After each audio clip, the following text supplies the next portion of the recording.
Hello, hi friends, myself Govind Sani. You are watching LogM LATAM for Mathematics. Guys, हम second order linear differential equation पढ़ रहे हैं। उसके अंदर हमने एक मेथड कर लिया है ऑलरेडी हमारी वीडियो नंबर 9 के अंदर, जिसमें हमने पढ़ा था कि when one part of CF is known. So अब अगर हम नेक्स्ट मेथड पर जाते हैं तो उससे पहले हमें होमोजीनियस लीनियर डिफरेंशियल इक्वेशन के बारे में जानकारी होना बहुत जरूरी है, क्योंकि उस मेथड के अंदर कई ऐसे क्वेश्चंस होंगे जो इस तरह की इक्वेशन में कन्वर्ट हो जाएंगे। और चूंकि ये क्विक रिवीजन है तो मैंने ये आर्टिकल छोड़ दिया था, ज्यादा डिटेल्स में नहीं बताया था, क्योंकि हम एग्जाम के पॉइंट ऑफ व्यू से देख रहे हैं।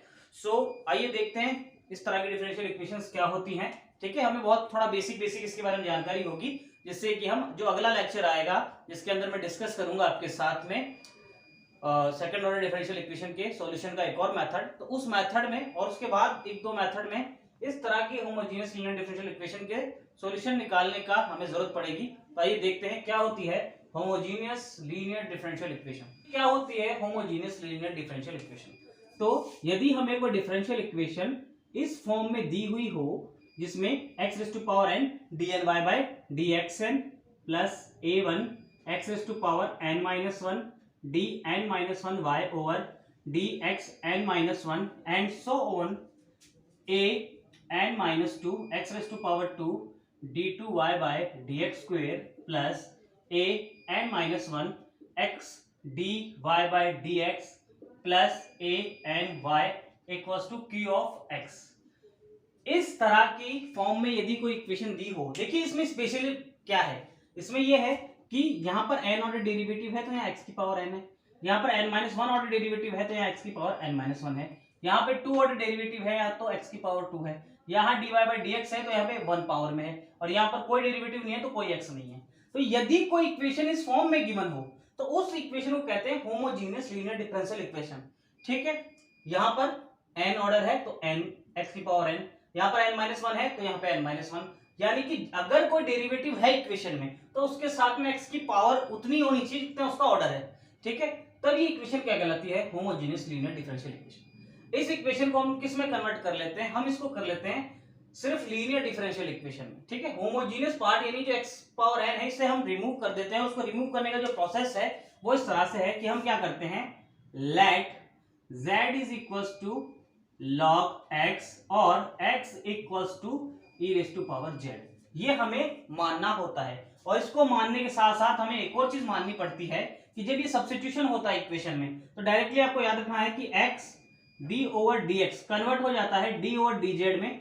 ठीक है, जिसे हम d लेट कर लेते हैं। ठीक है, और इसी ऑर्डर में x की power 2 d2 bye dx square हो जाता है d2 अपॉन dz स्क्वायर, जिसकी वैल्यू होती है d-1, और इसी ऑर्डर में ये आगे बढ़ता जाता है। और अगर मेरे को क्या करना हो x raise to power 3 d3y by sorry y नहीं होता x रेज़ टू पावर 3, ये किसके इक्वल हो जाता है d3 बाय dz3। ठीक है, और इसकी वैल्यू क्या आती है d-1 d-2, और इसी ऑर्डर में हमें क्या करना होता है, यहां पर इसकी डी फॉर्म तैयार करनी होती है। तो इसकी डी फॉर्म में क्या चेंज आएगा कि x dy dx को तो हम क्या लिख देंगे d, है ना, x2 d2 dx स्क्वायर को क्या लिख देंगे d-1, और इसी ऑर्डर में हम हमारा पूरी जो इक्वेशन है उसको किस में बदलेंगे, अपनी डी फॉर्म में। तो देखिए उसके अनुसार ये इक्वेशन कैसे बदलती है। इसको ये n ऑर्डर का है तो इसी तरह से इसको क्या लिखेंगे d-1 d-2 and so on, है ना। कब तक लिखना है इसको, जब तक कि लास्ट की टर्म क्या नहीं हो जाए, नहीं आ जाए। ठीक है, तो n है ना तो लास्ट में आएगा d-n। ठीक है, जितना ऑर्डर का है उतने ऑर्डर का हमें इसको रिड्यूस करना है, d-n-1 आएगा, n+1 आएगा। ठीक है, और ये तो क्या आ गया इसका।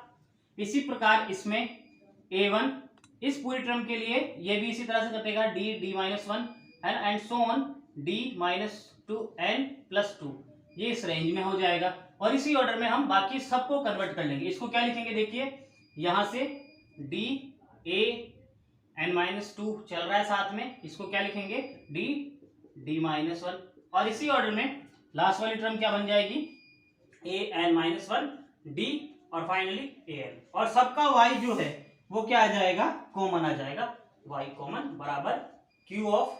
अब इसको क्या करना है हमको, ये जो q ऑफ x है, ठीक है, इसको हमें इन्हीं इक्वेशन की सहायता से किसमें बदलना होगा, any other function of Z में। ठीक है, तो इसको हमें भी फंक्शन ऑफ जेड बनाना होगा इस क्यू ऑफ एक्स को। तो देखिए यहाँ पर मैं नया नाम देता हूँ Q1Z। ठीक है, और अभी इक्वेशन जेड में तब्दील हो गई है, या कहूं कि डी फॉर्म में तब्दील हो गई है, और अब इसके आगे वही प्रोसेस रहेगा जो लीनियर डिफरेंशियल इक्वेशन में रहता था, CF और PI वगैरह फाइंड करने होंगे हमको। ठीक है, तो आइए इस पूरी चीज को एक एग्जांपल के थ्रू समझते हैं और फिर हम इसका यूज करेंगे हमारे नेक्स्ट लेक्चर में। चलिए देखते हैं, एग्जांपल की सहायता से इस मेथड को समझते हैं, होमोजेनियस लीनियर डिफरेंशियल इक्वेशन को। तो देखने साफ पता चल रहा है यहाँ पे डबल ऑर्डर डेरिवेटिव है, तो यहाँ पे x की पावर 2 है, यहाँ सिंगल ऑर्डर डेरिवेटिव है, यहाँ x की पावर 1 है, और ये y है, तो यहाँ पे x की कोई पावर नहीं है। वो RHS में जो भी है उससे हमें कोई ज्यादा मतलब नहीं है, हमें ये पार्ट चेक करना होता है। तो ये है linear homogeneous linear differential equation. अब देखते हैं इसके सॉल्यूशन के लिए हमें क्या करना पड़ेगा। मैंने क्या बताया था, let z is equals to log x, और क्या कह सकते हैं x equals to e raise to power z। ठीक है, और इससे क्या हो जाएगा, इससे एक चीज आ जाएगी कि dx जो है किसके इक्वल हो जाएगा, d के, और x square d2 over dx square किसके इक्वल हो जाएगा, d माइनस 1 के। ठीक है, जहां पर d stand for d by dz। ठीक है, तो आइए देखते हैं इसका d फॉर्म कैसे आएगा। इसके लिए क्या रखना है हमें, d माइनस 1। तो देखिए d माइनस 1, और प्लस इसके लिए क्या लिखना है, d माइनस ये 1 हो गया, और ये y कॉमन इक्वल्स टू। अब देखिए इसका RHS, x स्क्वायर को इस इक्वेशन की सहायता से हम e raise to power 2z लिख देंगे। देखो कैसे, x स्क्वायर क्या आ जाएगा, x square is equals to e raise to power z का स्क्वायर। ठीक है, और पावर पे पावर मल्टीप्लाई हो जाती है, तो e raise to power 2z। ठीक है, तो ये टर्म क्या बन जाएगी, e raise to power 2z। ठीक है, तो ये टर्म किसमें कन्वर्ट हो गई, e raise to power 2z में कन्वर्ट हो गई। अब देखिए इसको थोड़ा सिंप्लीफाई करते हैं, तो ये क्या मिलता है, d स्क्वायर, यहां से माइनस का d आएगा, माइनस d, ये प्लस का d plus minus 1 y equals to e raise to power 2z, और देखिए ये d से d cancel, d square minus 1 y is equals to e raise to power 2z। ये आ गई हमारे पास सिंप्लीफाइड d फॉर्म। अब इसकी क्या निकालनी है, ऑक्सिलरी इक्वेशन। ऑक्सिलरी इक्वेशन देखिए क्या आएगी, ऑक्सिलरी इक्वेशन आएगी m square minus 1 equals to 0, और इसके फैक्टर क्या हो जाएंगे, m minus 1 m plus 1 equals to 0, और इससे इसके रूट क्या आ जाएंगे, m is equals to plus minus 1, और CF क्या हो जाएगा। देखिए अब एक चीज ध्यान रखने की है, C1 e raise to power, ये कोएफिशिएंट 1, ठीक है 1 इनटू में हम यहाँ पे x लिखते थे।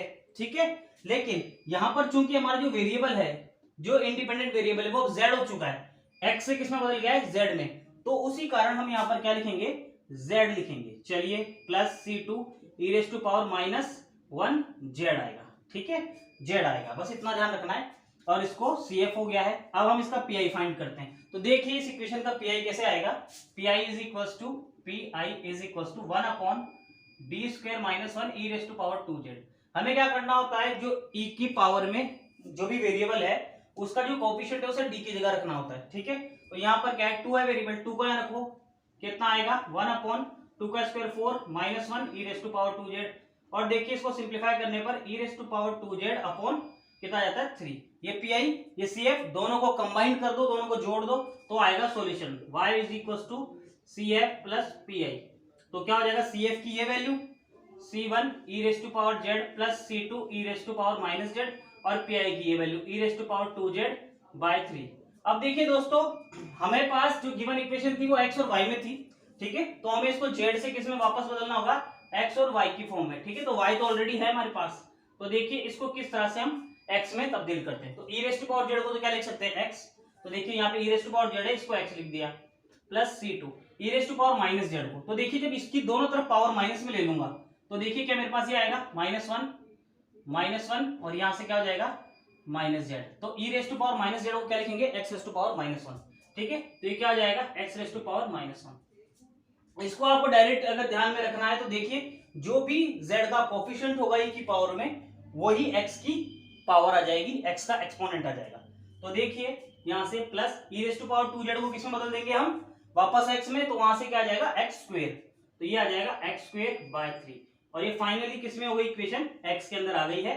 तो ये है इसका सॉल्यूशन। तो दोस्तों इस तरह से हमें क्या करना होगा, एक होमोजेनियस लीनियर डिफरेंशियल इक्वेशन का सॉल्यूशन फाइंड करना होगा। ठीक है, इसके लिए 2-3 चीजें जो याद रखनी है वो ये है कि ये जब चेंज होता है तो इसका जो इंडिपेंडेंट वेरिएबल है वो z हो जाता है, इस कारण यहाँ पे z आते हैं। ठीक है, ये z के अंदर काम होता है सारा, बस इतना ही ध्यान रखना है। और फाइनली हमें उस पूरी इक्वेशन को एक बार जो z में आ गई उसको x में कन्वर्ट करना है इन कन्वर्टर्स की हेल्प से। और यहाँ पर भी अक्सर बच्चे गलती करते हैं कि जो ये RHS होता है इसको कभी कन्वर्ट नहीं करते, तो इसका ध्यान रखना है कि जैसे ये डी फॉर्म आएगी हमें इसको कन्वर्ट कर देना है।